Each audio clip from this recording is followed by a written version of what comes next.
Okay, so you're in a club, right? And it's packed. Yeah. You know what I mean? Like a can of sardines, the bass is cranked up, you can practically feel it in your teeth, Yeah. and the air is thick with like a mix of everything sweat perfume and that one spilled drink that's making the whole floor a hazard. Oh, yeah. I I know. know exactly what you mean. We've all been there, right? Yeah. But behind all the chaos of a night out, there's this whole other world happening behind the scenes, nightclub security. Right. And let me tell you, it's way more complicated than just a couple of bouncers and checking some IDs. So today we are diving deep into this article from Advanced Technology Systems. Okay. And just so you know, this company really, really loves using tech to solve problems. Yeah. They're basically saying that prepaid cards are going to be the heroes of a safer and smoother night out. Yeah, you heard that right. Those things that you probably got stuck with back in school for lunch might be the future of clubbing. It is fascinating how they're presenting prepaid cards as the answer to these really complex issues in nightclubs. And one of the biggest ones, and they get into this, is over-serving alcohol. Exactly. Section 1, taming the booze.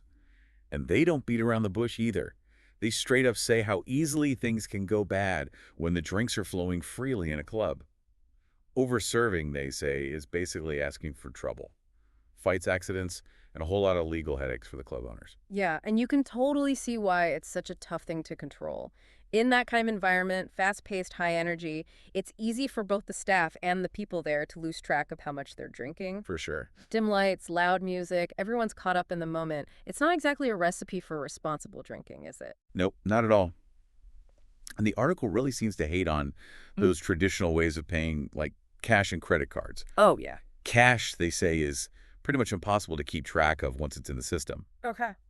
And credit cards, well, let's be honest, they're not exactly known for encouraging responsible spending, are they? True. So what's their big solution? Let me guess. Prepaid cards. Bingo prepaid cards. And the way they want to use these cards is pretty interesting. They're suggesting putting limits on how much alcohol you can buy directly on the card. Okay, I have to admit that's a pretty new idea. Yeah. So you load up your card with a certain amount, and that's your limit for the night. Right. But how would that actually work on a practical level? Would every bartender basically become like the alcohol police, checking IDs for every single drink order? Yeah, that's a really good question. It brings up a lot of questions about how they would actually put this into action and who would make sure people follow the rules.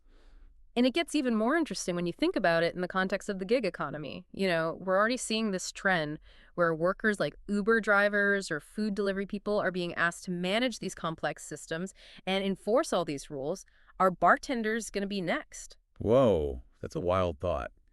And, this whole system, it relies on data, Yeah, right? The article kind of skims over the whole privacy issue, yeah, but it seems like we could be headed down a slippery slope here. definitely. We're already seeing this with personalized ads and those algorithms social media uses. You know how Netflix always seems to know exactly what shows to recommend to you? Yeah, it's kind of creepy. Exactly. Now imagine that level of data tracking, but it's tracking your drinking habits at a nightclub. A little creepy, right? It makes you wonder, are we okay with giving up our privacy for the promise of a safer night out? That's a really good question. Yeah, it's a trade-off for sure. And speaking of trade-offs, let's talk about something that's always a big deal in nightclubs. Cold hard cash. Right. Section 2, show me the money without actually showing it. The article doesn't hold back when it comes to the dangers of nightclubs handling loads of cash. Yeah, they make it sound kind of scary, like nightclubs are practically swimming in dollar bills. Yeah. And I'm not talking about some glamorous making it rain situation. Right. This is more like a recipe for theft fraud. You name it. I was reading that in 2023 alone, there were something like 10,000 reported thefts from nightclubs just in the U.S. Wow. That's a ton of lost money. And that's just what's reported. The actual number is probably way higher. And it's not just people outside the club either. Employee theft is a huge problem in this industry. You've got tons of cash everywhere, maybe not the best oversight, and a party atmosphere that might make it easier to do things you wouldn't normally do. It's like the perfect recipe for temptation. Exactly. So where do our friends at Advanced Technology Systems suggest we put all that dough? You guessed it, prepaid cards.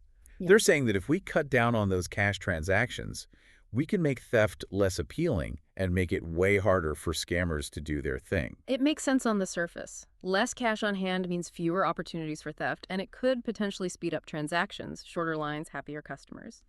But, and this is a big but, are we really ready to ditch cash altogether? That's the big question, isn't it? I mean, I get not wanting to lug around a bunch of cash, Yeah. But what if you lose your prepaid card?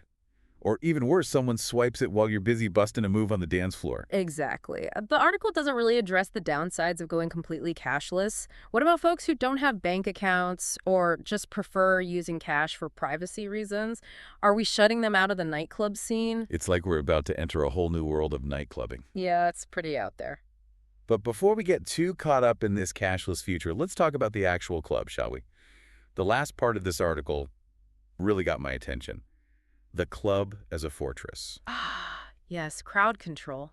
It's a classic challenge. How do you manage thousands of people coming and going, especially when you've got alcohol and that high energy vibe? And we're not talking about some quiet little wine bar here. Mm-hmm. These are those massive clubs with lines down the block, everyone trying to squeeze in. And things can escalate really quickly. Yeah, for sure. And unfortunately, we've seen too many times how dangerous overcrowding in nightclubs can be. Right. Fires, crowd surges, it's a serious issue. And the article suggests that surprise, surprise prepaid cards could actually help prevent these situations. Okay, now this is where it gets really interesting. Yeah. They're suggesting linking your prepaid card to not just getting in, but also to different sections inside the club. Exactly. Like having a digital bouncer in your wallet. Exactly. So you scan your card to get through the front door, then maybe scan again for a VIP area or a special event. Right. It could give the club owners a lot more control over how many people are where. But let's be real for a second. Is that a level of control we're okay with? I mean, are we going to start planning our nights out around making sure our club card is loaded and ready to go? Right. What happened to just going with the flow? It's a valid point, and it makes you wonder about the bigger picture. The article mentions using these cards to spot and even ban people who cause trouble, which, on the surface sounds like a good thing, Yeah. but it also brings up a whole other issue about privacy and discrimination. It's given me some real Black Mirror vibes. Like, are we headed to a world where everything we do in a club is tracked, analyzed, and maybe even used against us? Yeah, Could having a little too much fun one night get you blacklisted from the club scene? it's not impossible, and it's something to think about. It's like how social media tracks what we do online or how credit card companies monitor our spending. This is taking those same ideas and bringing them into the physical space of the nightclub. So if I'm hearing you right, the future of clubbing might not be so much about dancing, but more about data. In a sense, yes. We could be looking at a future where nightclubs are less about letting loose and more about controlled environments. And that's not to say that's a bad thing. If technology can help prevent tragedies and make clubs safer for everyone, that's a good thing. Sure. But it's important to go into this new era being aware of the potential downsides and being ready to have some serious discussions about what kind of nightlife experience we actually want. So it's like choosing between two different dance floors, right? One is familiar, maybe a little rough around the edges, but with that unpredictable energy that we love about going out. Yeah, And then there's the other one, sleek, maybe even safer, but maybe a little too controlled. it is a tough choice. It really is. And that's all the time we have for today's deep dive into the future of nightclub security. But we want to hear from you. Would you give up a little bit of freedom for a potentially safer, more streamlined clubbing experience? Head over to our socials and tell us what you think. Until next time, stay curious, stay informed, and keep on dancing.